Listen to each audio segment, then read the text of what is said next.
Welcome, and today we'll be discussing intercultural relationships.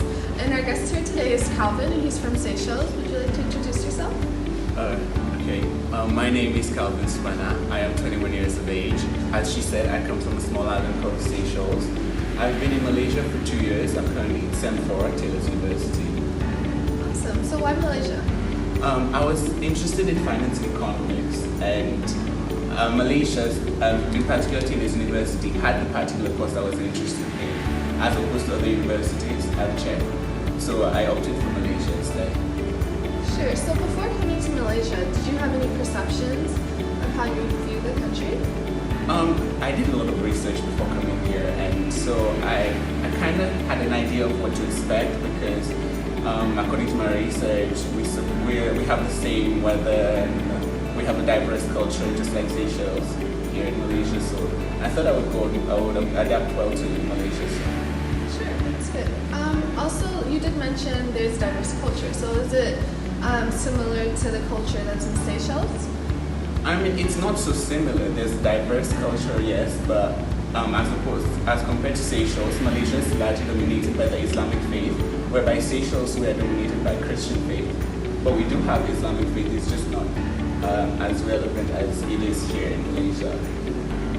Alright, so you mentioned diverse cultures, and Seychelles and Malaysia are very similar in that aspect. Would you mind elaborating? We're not so similar as to say that like that because as compared to Seychelles, in Malaysia here we have segregations into particular cultures such as Malays, Chinese Malays, Indian Malays. Whereas in Seychelles, we're not really focused on culture. We know that we have ancestors from different continents. We come from different continents. However, we do not let that define us. So. And has that changed some of your perception of Malaysia? It has to a certain way because,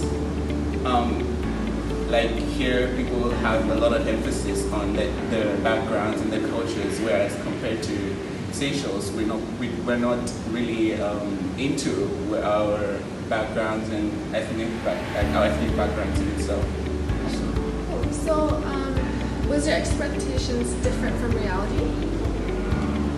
I would say so because I consider myself as a very introvert person and I do not really socialize well with others. So when I came here, I didn't really know what to expect because I didn't know how I was going to get along well with others. So, but when I came here, it seemed really easy. I made friends quite fast and it was okay.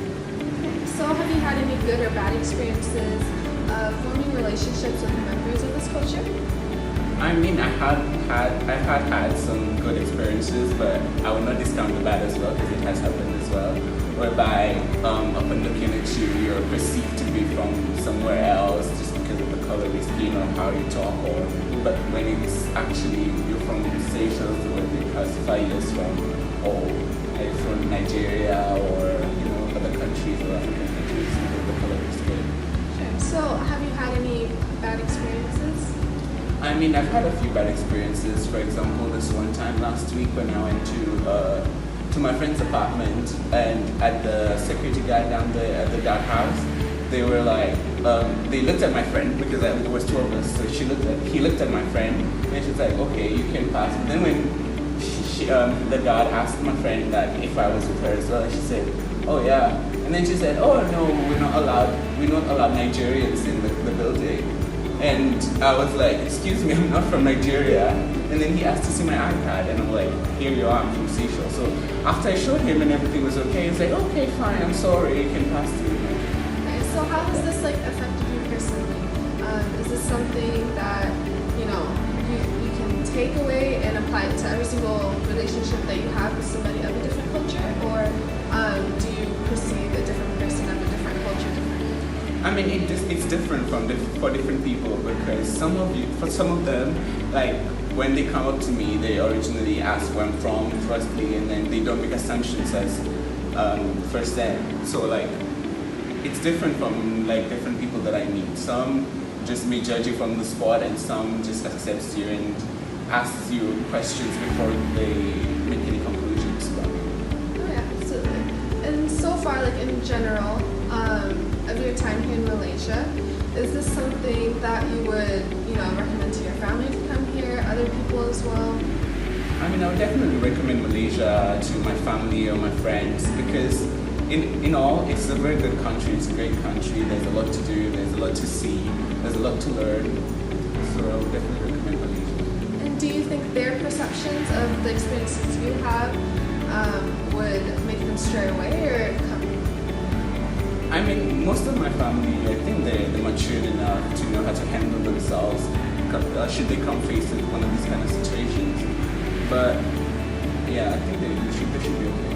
Sure. So let's focus a little bit more on Malaysia and the people here. Like before coming here, have you ever met a Malaysian? I've been to Malaysia before, a few years ago, so I would say yes. So how was your encounter with your first Malaysian? Was it what you expected? I mean, when I came to Malaysia, I was still in secondary school back in Seychelles, so I didn't stay here for as long as I moved now, so it was different. Like you don't really get to meet people that much because I was with my family. So. Alright, that's good. Do you have any advice to give to people who are unfamiliar with the culture, and how can they form relationships with members of this culture? I mean, I'm going to tell them that do not be scared. What you think, it's not actually what's going to happen because I came to Malaysia scared because I was alone, I came alone, and it was quite terrifying at first, but when you get to know people, some people are very welcoming, they treat you as family and friends, they're really good to you. You just need to know where to look and where to go. Sure. And you did mention you were terrified. What were you terrified of? I mean, coming to a new country, a different country without your family, moving halfway across the world, it's a terrifying experience, and you're not once arriving there, not knowing what to expect is quite terrifying as well. So yeah, I was terrified in the sense that of the unknowns because I was by myself for the first time. Okay, cool. And would you mind giving an example of like if you've had any sort of barriers while being here? I mean, in terms of communication. Yeah, we've had some communication barriers, for example, amongst friends, because they're English or they do not speak French or languages. It made it hard to communicate, especially sometimes when you have group assignments, they do not get what I mean, or if I'm using some type of terms that they're not familiar with, I've had to elaborate, and yeah, it's not been a problem per se, but I can manage. Okay, great, that's great. Well, that's the end of our video. I'd like to thank you guys for tuning in, and bye.